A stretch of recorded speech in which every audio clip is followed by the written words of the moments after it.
আপনি ভারতীয় বা একজন ভারতীয় নাগরিক, আপনার কাছে তার কি প্রমাণ আছে? এর উত্তরে আপনি নিশ্চয়ই বলতেই পারেন আপনার কাছে ভোটার কার্ড আছে, রেশন কার্ড আছে, কিংবা ওই আধার কার্ড আছে, আর সে কারণে আপনি একজন ভারতীয় নাগরিক।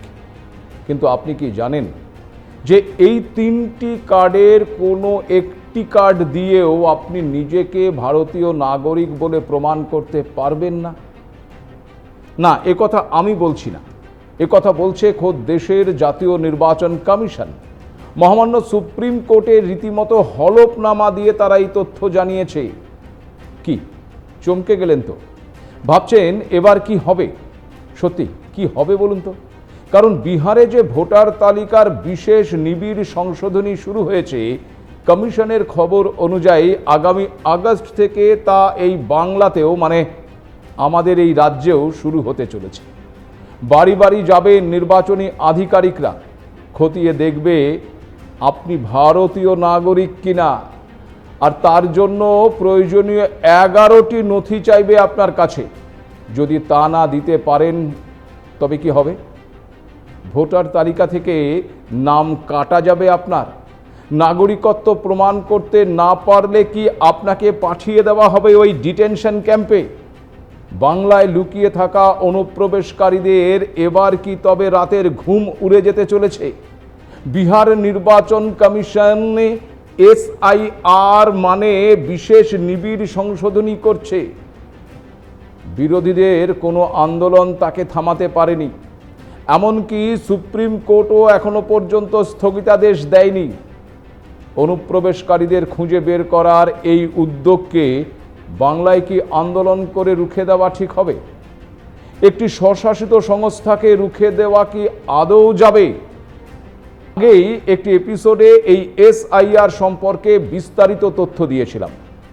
আবারও একবার জানাই যে বিহারে যে SIR বা ওই বিশেষ নিবিড় সংশোধনীর কাজ শুরু হয়েছে, তাতে নির্বাচন কমিশন মোট 11টি নথি চেয়েছে। পাশাপাশি কমিশন জানিয়েছে 2003 সালের ভোটার তালিকায় যাদের নাম ছিল তাদের কোনো সমস্যা নেই, কিন্তু বাকিদের মধ্যে যাদের জন্ম ওই 1987 সালের আগে, তাদের জন্মের প্রমাণপত্র দিতে হবে। তাদের ক্ষেত্রে গ্রাহ্য মোট 11টি নথির কথা জানিয়েছে কমিশন। তারা গত লোকসভা নির্বাচনে ভোট দিয়ে থাকলেও এই নথি দিতে হবে। এছাড়া 1987 থেকে 2004-এর মধ্যে যারা জন্মেছেন তাদের নিজেদের এবং বাবা মায়ের মধ্যে যে কোনো একজনের জন্মের প্রমাণপত্র দিতে হবে।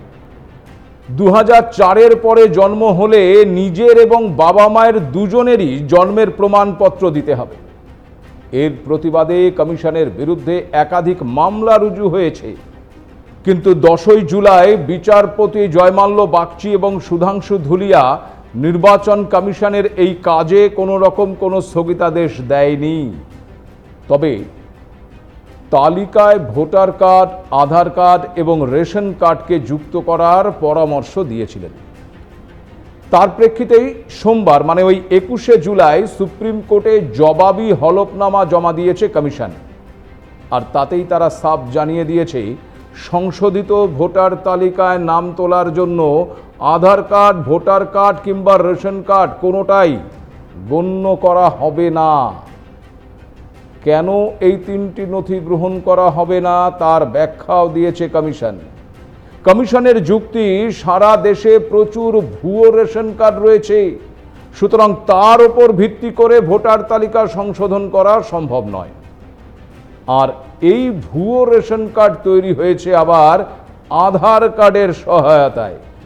অতএব এই আধার কার্ডের বিশ্বাসযোগ্যতা নিয়েও প্রশ্ন থেকে যাচ্ছে, তাই আধার কার্ডও গ্রহণ করা যাবে না। হলফনামায় কমিশন আরও জানিয়েছে আধার শুধুমাত্র ওই সংশ্লিষ্ট ব্যক্তির পরিচয়ের প্রমাণ মাত্র, কিন্তু এটি কখনোই কোনোভাবেই নাগরিকত্ব প্রমাণ করে না। 2024 সালের জানুয়ারি মাসের পর থেকে যে আধার কার্ডগুলো দেওয়া হয়েছে সেখানে এই সংক্রান্ত বিষয়ে স্পষ্ট সতর্কীকরণও দেওয়া হয়েছে। তাহলে সচিত্র ভোটার কার্ড, সেটা কি দোষ করল? এই সচিত্র ভোটার কার্ডের দাবিতেই তো 1993 সালে 21শে জুলাই মহাকরণ অভিযান হয়েছিল, যার জন্যই প্রতি বছর ঘটা করে এই 21শে জুলাই উদযাপন করা হয়। ভোটার কার্ড নিয়েই তো ভোট দিতে যায় ভোটাররা, তাহলে এই ভোটার কার্ডে কি সমস্যা? এক্ষেত্রে কমিশনের যুক্তি, কোনো এক ব্যক্তির এপিক বা ভোটার কার্ড তার বর্তমান অবস্থার প্রতিচ্ছবি মাত্র, অর্থাৎ সেই ব্যক্তি কমিশনের চোখে একজন ভোটার মাত্র, কিন্তু তিনি কিভাবে ভোটার হলেন, বৈধ পথে নাকি অবৈধ পথে, সেই উত্তর কিন্তু এই ভোটার কার্ড দিতে পারে না, আর সেই কারণেই এটিকে গণ্য করা হবে না। অর্থাৎ কমিশনের মতে আধার কার্ড শুধুমাত্র বাসিন্দার পরিচয় নির্ধারণ করে, নাগরিকত্ব নয়। আর ভোটার কার্ড ভোটারের পরিচয় নির্ধারণ করলেও তার বৈধতা নিয়ে প্রশ্ন রয়েছে। আবার ভোটার কার্ড বিষয়টি নির্বাচন কমিশনের নিজস্ব ডাটাবেসের উপর নির্ভরশীল, তাই তাতে ভুল ত্রুটি থাকতেও পারে। আর রেশন কার্ড রাজ্য সরকারের সামাজিক সুরক্ষা প্রকল্পের আওতায় পড়ে, আর দেশ জুড়ে ভুয়ো রেশন কার্ডের রমরমা, তাই এটিও ওই নাগরিকত্ব নির্ধারণ করে না। আর এখানেই প্রশ্ন উঠছে, তবে নির্বাচন কমিশন ভোটার তালিকা সংশোধনীর নামে কি নাগরিকত্বের প্রমাণ চাইছে? আদৌ কি নির্বাচন কমিশন নাগরিকত্বের প্রমাণ চাইতে পারে? কমিশন যা করছে তাতে কি নাগরিকত্ব হারাতে চলেছে বহু ভারতবাসী? প্রশ্নগুলো যতটা গুরুত্বপূর্ণ, তার উত্তর, তথ্য এবং ব্যাখ্যাটাও ততটাই গুরুত্বপূর্ণ। কারণ রাজনৈতিক দলগুলো তাদের নিজেদের স্বার্থে গোটা বিষয়টি নিজেদের মতো করে মানুষকে খাওয়ানোর চেষ্টা করবে, এ বিষয়ে কোনো সন্দেহ নেই। ইতিমধ্যেই কমিশনের গোটা প্রক্রিয়ার মধ্যে এনআরসির গন্ধ পাচ্ছেন কেউ কেউ। মানুষকে এমনটাও বোঝানো হতে পারে যে কমিশন যা করছে তাতে নাগরিকত্ব ছিনিয়ে নিতে পারে। একটি মানুষ যে দেশের আলো, হাওয়া, জল, মাটিতে বড় হয়ে উঠল, হঠাৎ একদিন তার কাছে নাগরিকত্বের প্রমাণ চাওয়া হচ্ছে। এটা কোন ধরনের যুক্তি? কেনই বা এটা করা হচ্ছে? এমন নানান প্রশ্ন তুলে ধরা হতে পারে।